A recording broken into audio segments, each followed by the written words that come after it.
And UFC 281 is over, and we're going to go over the fallout of the card. And we have a new champion with Alex Pereira with a fifth round KO of Israel Adesanya. Mark, did you expect Pereira to get such a late knockout? Because I felt like if he was going to win, it was going to be in the very, very early rounds. Yep, definitely. There was a couple of moments, where I thought Israel was rocked early on. And then after that, was it round 3 where he kept him down? Yeah. He kept Adesanya kept Alex down. And in the fourth one, going into the fifth, you think, Izzy's got this. He's just coasting. Similar to the Usman and Edwards card. That one, it had that written all over it. And as soon as when he clipped him and he just kind of wobbled, surely not. Surely not. In his fourth ever UFC fight, Alex Pereira is the middleweight champion. He has knocked out Israel Adesanya. That hasn't happened in his UFC career. He's now 3-0, Dwayne. He's 3-0 against Israel Adesanya. I can't make that clear enough. Yeah, it's mental, isn't it? Because, we kind of went into it going, well, I think Izzy's going to kind of show Alex up. And he did for 4 rounds. I really felt like Izzy had got it in the bag there, especially after that third round where Izzy was just taking him down and just holding him down like it was nothing. Alex didn't seem to have any answers for the grappling exchanges. And do you think, moving forward, if he's defending against his title against other fighters, do you think that's really going to set him back, because there's some really strong grapplers in that division? To be honest, I wouldn't want to get overzealous and start talking about his next fight already, but I get what you're saying. It could well do, but I think it is quite early to tell because you'd think, when Jan took Izzy down in that fight, he just sort of kept him there sort of thing. And like Robert Whitaker said, I've got a blueprint to beat him now. You'd think that you've got a blueprint to beat Alex Pereira, but we thought Israel did. And look what happened. He got knocked out in the 5th round. That was crazy. I just could not get over that. That hasn't...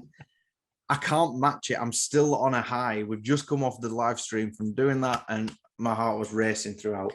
Yeah, 100%. I was really pumped, and I'm really excited for Alex. I'm actually really happy for him because, what an achievement to do, to beat Israel Adesanya, who was the best striker in the UFC, now probably the second best, and to defeat him in such a fashion in his own ring, in his own sport. It's almost a bit humiliating for Izzy, isn't it, in some ways? And you just feel sorry for him, Well, there's that storyline there, isn't there? We've ran that to the ground, haven't we, speaking about it this week?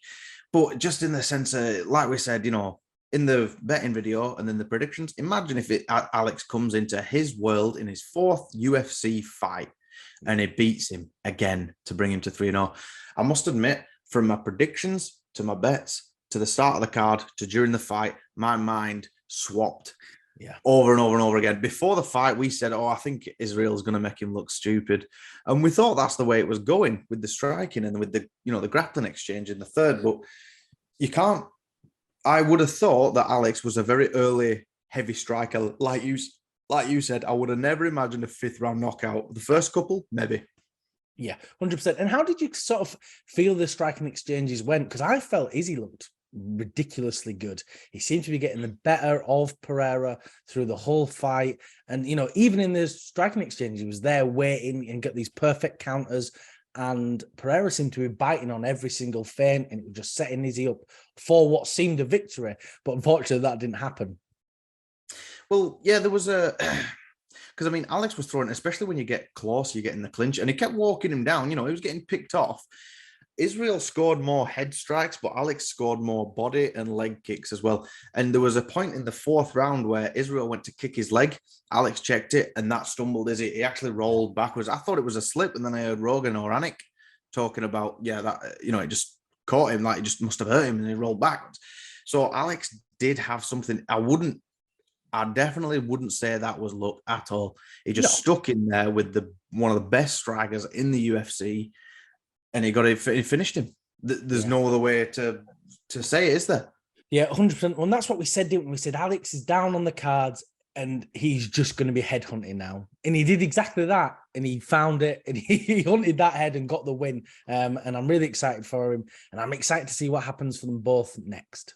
And that's not the only new champion crowned. We have Zhang Weili becoming a second-time strawweight champion by getting a submission win over Carla Esparza in round 2. Mark, did you expect Zhang Weili to grapple and out-wrestle Carla Esparza? Well, no, there wasn't a single decision on this main card, was there? It was ridiculous. It was great, as a fan, but no, I definitely didn't. I actually expected Zhang to come out, exactly like she did, come out strong, come out with great strikes, but I didn't expect that. It was such a strange choke, wasn't it? It wasn't quite a rear naked choke, and she had the one arm around, and we even said in the stream, didn't we? Like, just the one arm, I don't think you've got enough torque, and then lo and behold, there comes the other, and that's it. She's now a 2-time strawweight champion. What did you think of Zhang's performance? And I'm not saying it made Carla look silly like we said in the prediction sort of thing, but she made it look fair, barely an inconvenience. It made Carla look like she shouldn't be in there with her. In all honesty, it shows how much Zhang Weili improves every single fight. She is non-stop. She's relentless. She keeps training all the time, and she just gets better and better and better. I did not expect those grappling exchanges at all. And like we said, though, she had the one arm under the neck. I thought, yeah, that's not enough, but it looks super tight. And the second that she got her arm for it, literally the second that she pinged it straight up, locked her in, and that was it. It was over. Esparza tapped immediately because just with one arm, it was already so tight. I didn't. Yeah, you could see the veins popping, couldn't you? They were coming out like my old history teacher, just the old ass. But that's the thing, isn't it? Zhang literally dominated every area. She was on the feet, on the ground, and just the scrambles were amazing. Carla came down and she tried to grab her, and Zhang just turned it into her favor every single time. There was an exchange where, Carla was going for the takedown. Zhang, she didn't sprawl, but, she kind of moved the weight, and Carla chased this takedown like until it, ended up her demise. And you were wondering, like, with that, like going, Zhang's obviously a lot stronger, she's been out striking you, sort of thing. Why would she was that desperate for the takedown? It almost looked like the Dan Hooker fight. Yeah. Well, the disparity between the striking was ridiculous. I mean, Carla had no chance on the feet, and I think Carla knew that anyway, but she then became desperate for the takedown, didn't you? And like you said, that became her demise because she came in, went for those takedown, and Zhang just turned it into something special for her and hooked in that submission and got the win. And probably fight of the night, we had Michael Chandler losing to Dustin Poirier in the 3rd round by submission. Mark, did you expect Dustin Poirier to get a submission like that over Chandler? Not a submission in general, full stop. Just did not see that fight going that way. But that fight lived up to the bill and more. We said before, it could be the fans' main event. It was going to be one of the highlights, one of the best fights on the card, and it absolutely lived up to it. That fight was incredible. I loved it. I'd have liked to have seen Chandler be a little bit more aware of the danger of just Dustin's strikes.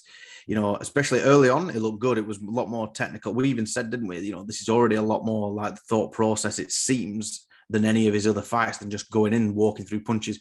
But then the dog came out in Chandler, and he got to the point, hands down, you can't do that with Dustin Poirier. But the submission, yeah, I would have never bet that. If as a serious bet, not just a wild card, stab in the dark, I would have never bet that. Did it take you by surprise? Yeah, 100%. I did not expect it. I was even saying, Chandler's fine here. Literally in our live stream, I was going, Chandler's fine here. He'll get a breather, just relax a little bit, recoup, get back up, and you'll batter him. Oh, no, you're now getting choked out and you've lost the fight. I was not expecting it at all because, I've been saying it all fight week. Chandler is an amazing wrestler, and he really showed that here. He dominated on the ground. He slammed Poirier, picked him up like he weighed nothing. And then Poirier turned it in his favor. And that's what makes him a great mixed martial artist, isn't it? It's seeing those opportunities and taking it when it arrives and going, right, I've got something here. Let's get it. And, you were saying before with Chandler and the dog comes out of him. It just needs to calm down. I kind of felt like he had that fight in the bag. The first round was super close, but it could have gone to Chandler. The second round was definitely his. And that third round, if he'd have just played it cool, he could be the next title contender. But he messes up every time, and it winds me up watching Chandler. I love him, but I get so angry at him, But that's what makes his fight so exciting, right? The rest of the card was absolutely amazing. We sadly had the last fight of Frankie Edgar, who got sent to the Shadow Realm in the first round. But on the upside, though, Dan Hooker is back in the win column against, it seemed to be Rob Van Dam going for Rolling Thunder every time. Dan just got wise to it, though, didn't he? He just got wise. You know, in the very first round, there was a stage where he had hold of Dan's leg and he's just looking at him, looking up, might as well be playing Jenga. And then, you know, after that, he could be escape.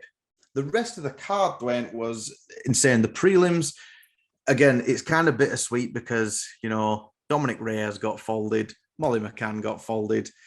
Brad Riddell got folded. It was a little bit upsetting overall. But overall, this is one of the best cards of the year. I very much thought it lived up to the hype. What did you think? Yeah, 100%. It was finish central. It was literally non-stop, incredibly exciting. And I loved every second of it. And I can't wait for the next card. But I do think that's all we've got time for. If you can like, comment, subscribe, it really does help us out.